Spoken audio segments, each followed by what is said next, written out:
Fala, meus queridos alunos, mais uma vez aqui, professor André Luiz com vocês, para trazer alguns conteúdos em filosofia, conteúdos assim fantásticos, que podem ajudar vocês muito. E mais uma vez eu quero aqui conversar contigo sobre este pequeno detalhe. Te senta aí, te arruma na cadeira, pega teu material, caneta, caderno, ou se tu for anotar mesmo no celular, mas cuidado, olha as redes sociais aí durante a aula para não perder a atenção. A gente precisa de muito foco e muita concentração, então eu conto com a tua participação dentro deste processo, tá?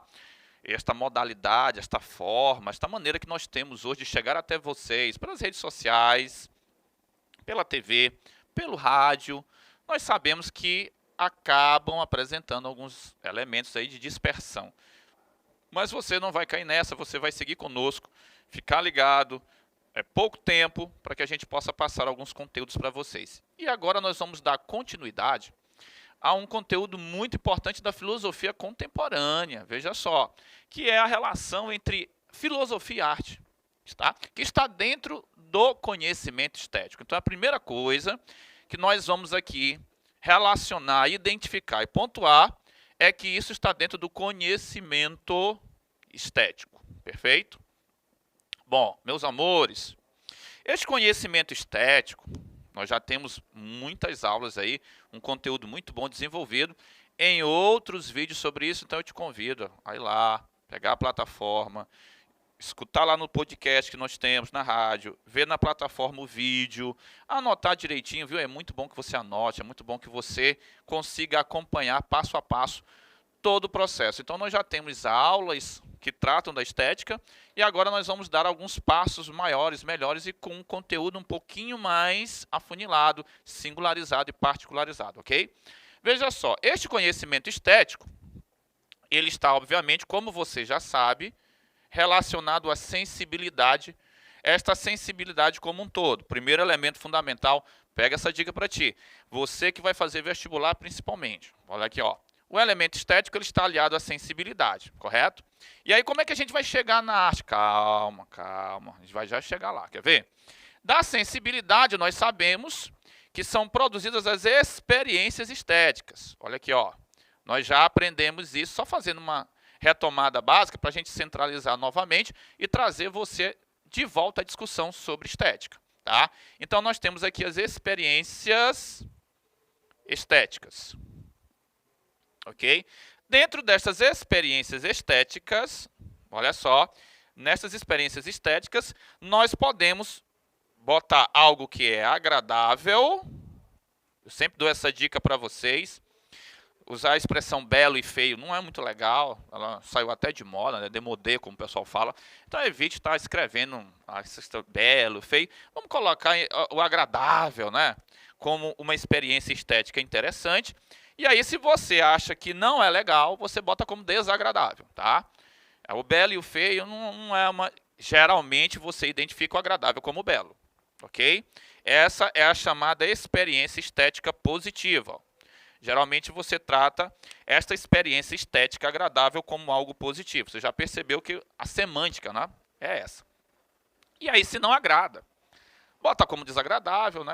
A expressão feio, ela vai complicar, ela vai trazer uma série de preconceitos e até rótulos, né, que já estão antigamente aí, principalmente colocados e desenvolvidos ao longo da história como elementos hipotéticos e que não vão fazer muito sentido, melhor evitar este termo, então, tá? Então veja só, dentro dessas experiências estéticas do agradável e do belo, por exemplo, nós temos um objeto, olha, agora nós chegamos onde queríamos, chegamos no objeto. Qual é o objeto? Qual o elemento, qual a estrutura que traz, que desperta, vamos usar a palavra despertar. A palavra despertar é muito bonita para isso, dentro do vocabulário da filosofia contemporânea. Qual o elemento, qual o objeto, qual a estrutura, elemento, objeto ou estrutura que desperta com muita força essas experiências estéticas dentro de nós? Aí, veja só, os nossos filósofos, principalmente Baumgarten, tá? Ali na metade do século XVIII, Kant, E tem um autor que eu te convido a ler sobre ele que é muito legal, que é o Schiller. Tá? Schiller é fantástico, um dos grandes autores de peças teatrais, poesias, e ele tem um trabalho, eu fiz até um trabalho na universidade sobre isso, sobre educação estética. Tá? E a arte, então, vai despontar como um grande objeto que vai, obviamente, trazer a gente a apreciar, tá, essas experiências de agradável e belo ou de desagradável. Ok? Então, nós temos aqui, então, um objeto, um elemento fundamental dentro desse processo, a arte.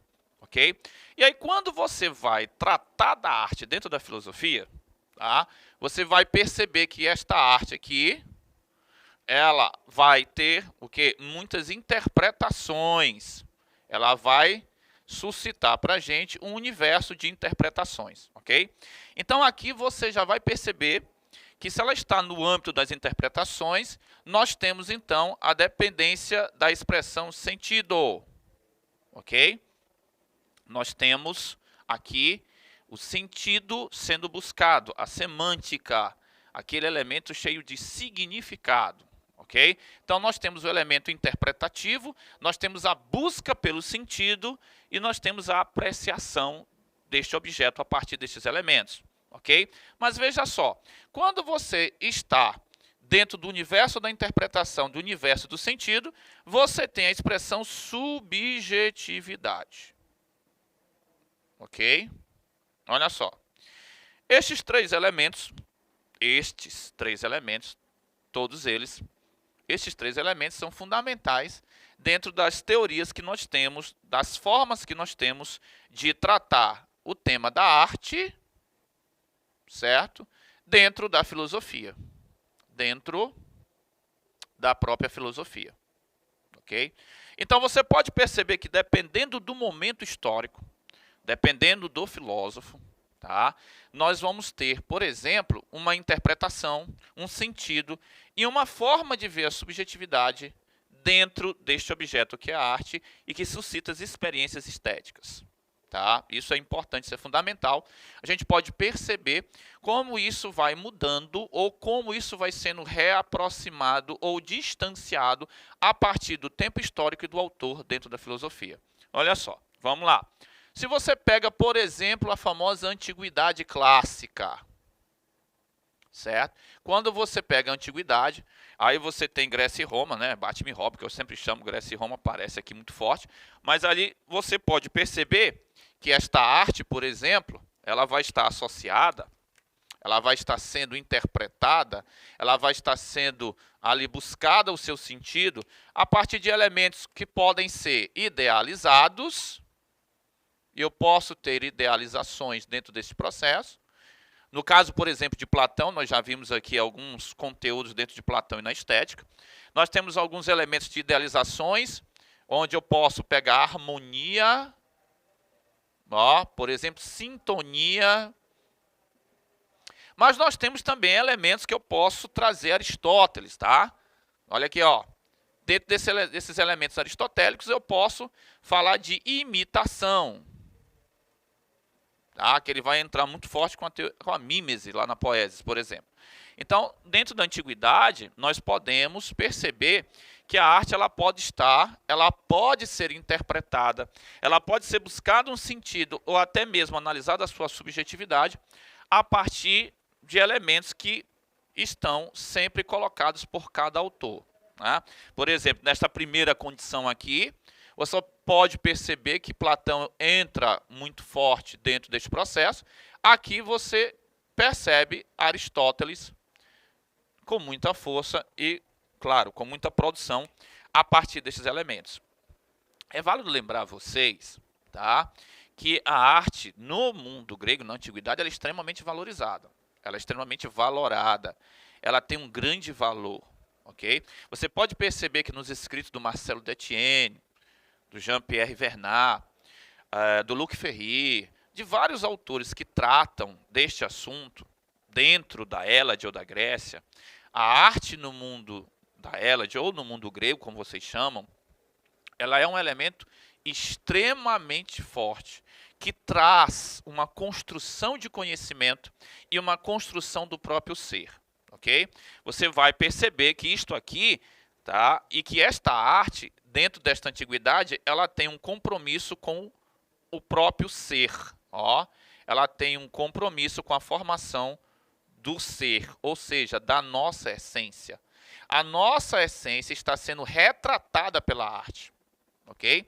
A nossa essência enquanto seres humanos, os nossos amores, os nossos dissabores, as nossas angústias, as nossas tristezas, elas são muito bem retratadas e cristalizadas a partir da obra de arte. Ok?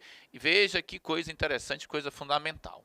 A arte ela passa a exprimir o universo humano, a traduzir o universo humano e a trazer a essência desse universo humano. Você vai perceber que em Platão é muito forte essa concepção e em Aristóteles principalmente. Tá? Você vê como Aristóteles fala muito bem da tragédia. Ele chega até a considerar a tragédia como a melhor manifestação artística. Por quê? Porque, na verdade, ela tem um compromisso com a nossa essência, ela expõe a nossa essência, ela mostra aquilo que nós somos, aquilo que sentimos. Na verdade, ela vai ser a grande construtora, retratadora e vai descrever as nossas angústias dentro do mundo. A arte tem um papel fundamental. Por isso que este objeto, que se tornou um grande objeto das experiências estéticas, que suscita essas experiências, que trazem essas experiências como a arte, se torna fundamental o seu estudo no período contemporâneo, principalmente. Às vezes você não valora muito, não dá muito valor, não valoriza, mas veja só, a disciplina de arte ela é fundamental para a sua sensibilidade, claro, para a sua interpretação do mundo, para a sua leitura de mundo conseguir ser um pouco melhor.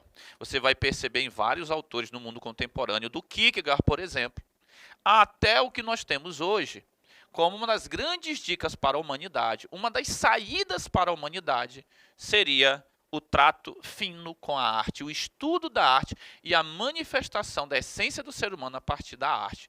Não é meramente tecnologia e não é apenas, não está inscrito apenas em um conhecimento extremamente fechado. A arte traz para a gente uma forma muito interessante de fazer, de construir, de melhorar os nossos caminhos, ok? Olha só, quando você pega o mundo medieval, olha só, quando você pega o medievo, o mundo medieval, você vai perceber uma coisa importante, tá? Ali, ou neste momento, nós já temos uma concepção de arte, olha só, esta arte aqui, ela vai estar direcionada à graça divina, olha aqui, existe até uma teoria, alguns escritos, né, do próprio período medieval que diz que a graça é maior que a natureza. Paulo, nas suas cartas, diz que onde existe o pecado, a graça é sempre maior. Muito interessante isso. E isso fundamenta muito uma concepção de arte medieval. Claro, aqui a figura divina, o amor de Deus, a sua compaixão para conosco, que é imensa, se sobressai. Isso precisa ser retratado a partir da arte. Tá? A arte vai servir como veículo de percepção, ó, é a arte que vai trazer a percepção, certo? Que vai trazer o contato maior com estes elementos da graça divina, da manifestação do amor de Deus, da história do próprio cristianismo, da vida de Jesus e da sua ressurreição, do projeto que Deus tem para a nossa vida dentro do seu propósito. Então, nunca diminua, na verdade, o projeto que Deus tem para você, certo? Nunca diminua o projeto que Deus tem para você só para você conseguir caber na realidade do mundo. Isto é uma frase muito conhecida dentro da filosofia medieval e que vai configurar uma estética medieval, uma arte medieval ou uma teoria da sensibilidade dentro da Idade Média, ok? É muito fácil você perceber isso em Santo Agostinho. Ó, nós temos o nosso grande Santo Agostinho, tá? famoso Santo Agostinho, grande filósofo. Nós temos o nosso São Tomás de Aquino, certo? São Tomás, figura impagável da nossa filosofia, tá? Nós vamos ver que a beleza da criação, por exemplo, Santo Agostinho gostava muito disso, a forma perfeita da criação, a harmonia, olha o corpo humano como ele é harmonioso, o ser humano tem um funcionamento belíssimo, e esta beleza que fere a nossa sensibilidade, o ser humano na verdade é uma obra de arte. Lembre você que na própria Bíblia é obra de Deus. Tá? Nós somos a sua imagem e semelhança e, portanto, temos muito do divino, da harmonia, da sintonia e da perfeição, tá? Fazendo parte de nós também. A beleza está aí. E a obra de arte vai retratar esta beleza. Em São Tomás de Aquino, você pode muito bem perceber a possibilidade em que ele vai abrir analisando a obra de Aristóteles, tá? Em que a natureza e o ser humano, na verdade, imita e tem participação, consegue, na verdade, perceber a beleza divina e retrata isso dentro da sua própria vida. Isso constitui a beleza do ser humano, da sua essência, do seu ser. E isso precisa ser retratado dentro da obra de arte. Então, veja só, a arte ela vai servir como um veículo, certo? De apresentação da graça, do amor, da perfeição divina em nossas vidas, no mundo e para com o próprio Deus. Então, olha aqui, a arte ela se torna um elemento de contato com o sagrado. Tá? É muito fácil você perceber nas pinturas, nos elementos da própria literatura, poesias ou manifestações artísticas em geral da época. Ok? Mas, quando nós temos a modernidade, vamos lá para a nossa modernidade. Esta modernidade, como todo elemento da modernidade, começa a se transformar num estudo mais rigoroso, tendendo até para uma... Aí vira uma área específica do conhecimento. Olha só, na modernidade, a arte ela é uma manifestação legítima do conhecimento. Ó, aqui eu tenho a arte como expressão legítima do conhecimento. A arte se torna uma forma de construir conhecimento também.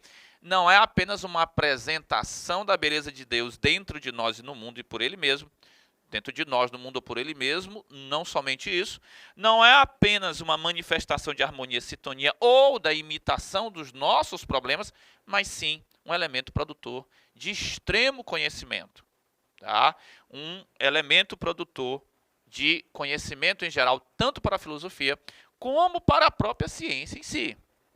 Então aqui nós temos a arte como constituidora da estética e como deflagradora de uma área específica da filosofia que faz reflexões profundas, que elabora uma crítica muito forte em relação ao conhecimento, a relação entre sujeito e objeto que constitui o conhecimento. Tá? Graças a esta condição de arte, em que este conhecimento ele vai, claro, para a filosofia, mas ele não deixa também de estar associado à própria ciência, olha, às elaborações científicas também. Tá? É graças a isso que nós podemos utilizar, obviamente, a estética para nos ajudar a desvendar os grandes segredos da filosofia, aquilo que incomoda os filósofos até hoje no mundo e aquilo, na verdade, que os filósofos têm como suas grandes angústias, mas, desta maneira agora, como um caminho muito mais seguro, como um caminho muito mais cristalizado e metodologicamente estabelecido para a produção do conhecimento da própria filosofia. A nossa literatura faz muito bem isso, a nossa poesia faz muito bem isso. As nossas manifestações lá na arte cênica, por exemplo, no teatro, as nossas manifestações em geral, tá, estão comprometidas com isso. Você pode perceber isso, tá, na própria escultura, na própria pintura, tá, que nós temos esta arquitetura do conhecimento estético da arte servindo como produção legítima de conhecimento, tá certo? Veja só, então, quando você pega todo elemento artístico, quer seja na cênica, quer seja na música, você tem, então, agora, um conhecimento extremamente válido, filosófico, científico e que pode nos ajudar em muito a melhorar a nossa vida nesta terra que Deus nos deu. Então veja só, nós temos a arte então relacionada à filosofia e à própria história da filosofia como elemento fundamental, como elemento garantidor de toda a confiabilidade do próprio conhecimento hoje. Um forte abraço, continue conosco e acompanhe as outras aulas sobre este tema.